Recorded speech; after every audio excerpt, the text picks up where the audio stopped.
میرا نام علی ہے اور میرے دوست ریحان نے مجھے اپنے گھر بھیجا کہ میں کسی مصیبت میں پھنس گیا ہوں اور گھر سے فرار ہوں، اور تم جا کر میرے گھر کے حال دیکھو کہ گھر میں کسی چیز کی ضرورت تو نہیں ہے۔ جب میں وہاں پہنچا تو معلوم ہوا کہ کسی کیس میں پولیس ریحان کے والد کو گرفتار کر کے لے گئی اور اب انہیں ریحان کی تلاش ہے۔ میں نے گھر جا کر حال معلوم کیا تو وہاں ریحان کی بہن اور اس کی ماں موجود تھیں۔ میں نے انہیں تسلی دی اور ہمت دے کر جب واپس مڑنے لگا تو ریحاب کی ماں نے مجھے آواز دے کر کہا، بیٹا ہم رات کو گھر میں اکیلے نہیں رہ سکتے، ایسا کرو تم آج رات ادھر ہی آ جانا۔ پہلے تو میں نے منع کر دیا، لیکن پھر ریحان کی ماں نے ریحان کو فون کیا اور کہا کہ علی سے کہو کہ وہ رات کو یہاں ضرور آئے۔ ریحان نے جب مجھے خود کہا تو میں اسے انکار نہ کر سکا۔ خیر میں اس وقت ان کے گھر سے روانہ ہو کر کام پر چلا گیا۔ پھر رات کو تقریباً 10 بجے ان کے گھر پہنچا۔ ریحان کی ماں اور بہن ابھی تک میرا انتظار کر رہی تھیں۔ میرے پہنچتے ہی ریحان کی ماں نے کھانا پیش کیا اور ہم سب نے اکٹھے کھانا کھایا اور ریحان کی ماں پولیس کے چھاپے کی وجہ سے بہت زیادہ ڈری ہوئی تھی۔ انہوں نے نیند کی گولی لے لی اور اپنے کمرے میں جا کر سو گئیں۔ ریحان کی بہن پشمینہ نے میرا بستر دوسرے کمرے میں پہنچا دیا اور خود اپنی ماں کے کمرے میں جا کر سو گئیں۔ تاہم مجھے نیند نہیں آ رہی تھی اور میں خیالوں میں تھا۔ رات کو تقریباً 1 بجے دروازے پر دستک ہوئی۔ میں نے جا کر پوچھا تو باہر سے آواز آئی، دروازہ کھولو، پولیس آئی ہے۔ میں نے دروازہ کھولا تو پولیس والے موجود تھے، جو دروازے کھلتے ہی مجھے دھکیل کر اندر داخل ہو گئے اور انہوں نے پورے گھر کی تلاشی لی۔ اس دوران پشمینہ اور اس کی ماں بھی جاگ گئیں۔ جب پولیس کو گھر میں چھاپے کے دوران ریحان نہیں ملا تو انہوں نے مجھ سے پوچھا، تم کون ہو؟ میں نے جواب دیا کہ میں مہمان ہوں، یہاں رات گزارنے آیا ہوں۔ انہوں نے کہا، تم بھی ہمارے ساتھ چلو، شاید تمہیں ریحان کے بارے میں معلوم ہو، جب اسے پکڑ لیں گے تو تمہیں چھوڑ دیں گے۔ میں نے کہا کہ آپ جائیں، میں اپنی گاڑی میں آتا ہوں۔ تھانے جاتے ہوئے میں نے راستے میں اپنے فوجی افسر دوست کو فون کیا اور انہیں پوری بات بتا دی۔ جب میرے فوجی دوست نے کچھ کرنے کا کہا تو فون بند ہو گیا۔ تھانے پہنچتے ہی انسپکٹر کھڑے تھے۔ گاڑی سے اترتے ہی انہوں نے کہا، آپ ہمیں پہلے ہی میجر صاحب کے بارے میں بتا دیتے تو ہم آپ کو تھانے آنے کی صلاح نہ دیتے۔ آپ جا سکتے ہیں۔ مجھے فوراً اندازہ ہو گیا کہ میرے دوست نے فون کر کے بات کر لی تھی کہ مجھے چھوڑ دیا۔ میں نے اپنے دوست کو فون کر کے اس کا شکریہ ادا کیا اور واپس ریحان کے گھر چلا گیا۔ جب میں گھر پہنچا تو پشمینہ اور اس کی ماں سیڑھیوں میں بیٹھ کر رو رہی تھیں۔ مجھے دیکھتے ہی پشمینہ دوڑ کر میرے پاس آئیں اور میرے گلے لگ کر رونے لگیں۔ اس لمحے پہلی بار مجھے یہ احساس ہوا کہ وہ اب جوان ہو چکی ہے۔ میرے ذہن میں عجیب خیال آنے لگے، لیکن پھر بھی میں نے اپنے خیالات کو جھٹکا دیا۔ جب وہ مجھ سے علیحدہ ہوئی تو میں نے اسے اور اس کی ماں کو حوصلہ دیتے ہوئے کہا کہ سب ٹھیک ہو جائے گا، آپ فکر نہ کریں، اب آپ لوگ سو جائیں۔ وہ دونوں اپنے کمرے میں چلی گئیں اور میں بھی دوسرے کمرے میں چلا گیا۔ رات بھر نیند مجھے نہیں آئی اور میں جاگتا رہا۔ صبح ناشتہ کرنے کے بعد کام پر چلا گیا اور شام کو اپنے گھر جا کر کپڑے بدلنے کے بعد ٹی وی دیکھنے بیٹھ گیا۔ میرے ذہن میں یہ تھا کہ مجھے صرف 1 دن کے لیے ہی ریحان کے گھر رہنا ہے، اس لیے اب میں پھر سے اپنے گھر واپس آ گیا۔ تھوڑی دیر بعد پشمینہ کا فون آیا اور اس نے کہا، بھائی آپ ابھی تک گھر واپس کیوں نہیں آئے؟ میں نے حیران ہو کر پوچھا، کیا مجھے آج بھی آنا تھا؟ تو پشمینہ نے جواب دیا، صرف آج ہی نہیں بلکہ کئی دن آپ کو ہمارے یہاں رہنا ہوگا۔ خیر میں نے گاڑی نکالی اور ان کے گھر چلا گیا۔ وہاں کھانا کھانے کے بعد ریحان کی ماں نیند کی گولی کھا کر سو گئیں، جبکہ میں اور پشمینہ ٹی وی دیکھنے لگے۔ رات کے قریب 10 بجے دروازے کی گھنٹی بجی۔ میں نے جا کر دروازہ کھولا تو ریحان سامنے کھڑا تھا۔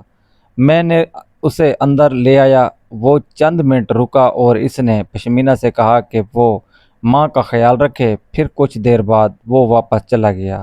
اس کے جانے کے بعد میں نے پشمینہ سے کہا کہ مجھے نیند آ رہی ہے، میں سو رہا ہوں تو اس نے کہا کہ کل رات ماں تو سوئی ہی لیکن مجھے نیند نہیں آئی، میں ساری رات جاگتی رہی ہوں، اس لیے آج میں نے آپ کا بستر بھی ماں کے کمرے میں لگا دیا ہے۔ میں نے اس سے کہا کہ مجھے اس کمرے میں نیند نہیں آئے گی کیونکہ میں اکیلا سونے کا عادی ہوں۔ تو وہ بولی یہ ماں نے کہا ہے تو آپ کو ان کی بات ماننی پڑے گی۔ خیر میں اس کمرے میں چلا گیا جہاں ریحان کی ماں بیڈ پر لیٹی ہوئی تھی اور میرا بستر زمین پر پڑا تھا۔ پشمینہ خود صوفے پر لیٹ گئیں، ہم تھوڑی دیر تک باتیں کرتے رہے، پھر پشمینہ سو گئیں جبکہ میں جاگتے ہوئے سوچ میں ڈوب رہا تھا۔ رات کے کسی پہر میری بھی آنکھ لگ گئی، لیکن تھوڑی دیر بعد ہی ریحان کی ماں کے کھانسنے میں پھر جاگ گیا۔ میں سوچتے سوچتے رات کے 3 بج جاگتا رہا۔ جب پشمینہ انگڑائی لیتے ہوئے اٹھ گئیں، اس نے مجھے جاگتے ہوئے دیکھا تو وہ فوراً دوپٹے سے خود کو ڈھانپ لیا اور کہا بھائی ابھی تک آپ جاگ رہے ہیں؟ میں نے خود جواب دیا کہ نیند نہیں آ رہی۔ وہ اٹھ کر باتھ روم چلی گئیں اور جب واپس آئیں تو کہنے لگیں آپ ٹی وی لگا لیتے۔ میں نے کہا اس لیے نہیں لگایا کہ آپ لوگ ڈسٹرب نہ ہوں۔ وہ بولی آپ ٹی وی ہال میں جا کر ٹی وی لگا لو، اس میں بھلا ڈسٹرب والی کون سی بات ہے، چاہے تو کوئی مووی دیکھ لو۔ میں نے انکار کیا لیکن وہ کہنے لگی چلے میں آپ کو ٹی وی لگا دیتی ہوں۔ میں بھی اس کے پیچھے ٹی وی ہال میں چلا گیا جہاں اس نے ٹی وی لگا کر ریموٹ میرے ہاتھ میں دیا اور کہا کہ جو بھی چینل دیکھنا ہے لگا لو۔ میں نے ریموٹ پکڑ لیا اور اس سے کہا کہ ایک گلاس پانی لے آؤ۔ جب وہ پانی لینے گئی تو اچانک میرے دماغ میں ایک خیال آیا اور میں نے اپنے ہاتھ کی ہتھیلی دیکھنا شروع کر دی۔ وہ پانی لے کر آئیں تو مجھے دیکھ کر کہنے لگیں کیا دیکھ رہے ہیں؟ میں نے پشمینہ سے کہا میں دیکھ رہا ہوں کہ قسمت کیا لکھا ہے۔ یہ سن کر وہ مجھ سے پوچھنے لگی کیا آپ ہاتھ دیکھتے ہیں؟ میں نے کہا بس تھوڑا بہت۔ یہ سن کر وہ بولی میرا بھی ہاتھ دیکھیں۔ میں نے پہلے انکار کیا لیکن وہ ضد کرنے لگی۔ آخرکار میں نے کہا ٹھیک ہے میں دیکھتا ہوں مگر مجھے اس بارے میں زیادہ پتہ نہیں ہے۔ وہ فوراً میرے پاس آ کر بیٹھ گئیں اور اپنا ہاتھ میرے آگے کر دیا۔ میں نے اس کا ہاتھ اس اندازے سے پکڑا کہ وہ تھوڑی شرما گئی۔ میں کچھ دیر تک اس کا ہاتھ دیکھتا رہا لیکن کچھ نہیں بولا۔ پھر جب میں نے اس کا ہاتھ چھوڑ دیا تو اس نے پوچھا میری قسمت میں کیا کہتی ہے؟ میں پھر خاموش رہا تو اس نے دوبارہ سوال کیا۔ میں نے کہا مجھے تمہارے ہاتھ کی سمجھ نہیں آئی۔ وہ بولی آپ جان بوجھ کر نہیں بتا رہے، پلیز بتائیں نا۔ میں نے پھر سے اسے ٹالنے کی کوشش کی لیکن وہ پھر سے ضد کرنے لگی۔ میں نے کہا جو مجھے سمجھ آیا ہے وہ میں تم سے نہیں کہہ سکتا۔ تو وہ بولی کیوں نہیں کہہ سکتے؟ میں نے جواب دیا بات ہی کچھ ایسی ہے۔ پھر میں نے اس سے کہا کہ تم کسی لڑکے کو پسند کرتی ہو۔ یہ سن کر وہ خاموش ہو گئی۔ میں نے پھر سے اپنا سوال دہرایا تو اس نے ہاں میں سر ہلایا۔ میں نے پشمینہ سے پوچھا کہ یہ کھیل کتنی دیر سے چل رہا ہے اور کیسے شروع ہوا؟ تو وہ جھجک گئیں اور میں نے کہا یہ بات راز ہی رہے گی، تم بے فکر ہو کر بتاؤ۔ وہ کہنے لگی ایک غلط نمبر سے اس لڑکے سے بات شروع ہوئی تھی، ابھی تک صرف ہم نے باتیں ہی کی ہیں۔ میں نے اسے کہا اس لڑکے کو چھوڑ دو، تمہارے لیے یہی بہتر ہے۔ وہ حیران ہو کر پوچھنے لگی کیوں؟ تو میں نے کہا کہ یہ میں نہیں جانتا مگر تمہارے لیے یہی بہتر ہے۔ پھر وہ بولی میرے ہاتھوں کی لکیریں اور کیا کہتی ہیں؟ میں نے جواب دیا تم بہت لکی ہو اور آئندہ 4-5 سالوں میں تمہارا دوسرے ملک جانا ہوگا۔ اب میں زیادہ کچھ نہیں بتا سکتا۔ وہ پھر سے ضد کرنے لگی۔ میں نے پشمینہ کو ہاتھ آگے کرنے کو کہا تو اس نے آگے بڑھا دیا۔ پھر میں نے اس کا ہاتھ پکڑ کر آہستہ سے دبانا شروع کر دیا۔ میری نظر اس کے ہاتھ کی طرف تھی اور میں نظریں چرا کر اس کی طرف دیکھ رہا تھا۔ وہ دیکھ گئی۔ میں نے اسے پھر سے اس کی تھوڑی سے پکڑ کر اس کا چہرہ اوپر کیا اور کہا ایک بات کہوں؟ اس نے خاموشی سے سر ہلایا۔ میں نے پھر کہا تم بہت خوبصورت ہو، تم سے جس انسان کی شادی ہوگی وہ بہت خوش قسمت ہوگا۔ یہ سن کر وہ شرما گئی اور شرم سے ان کا چہرہ لال ہو گیا۔ اچانک پتہ نہیں اس کے دماغ میں کیا آیا، اس نے مجھ سے خود کو چھڑا لیا اور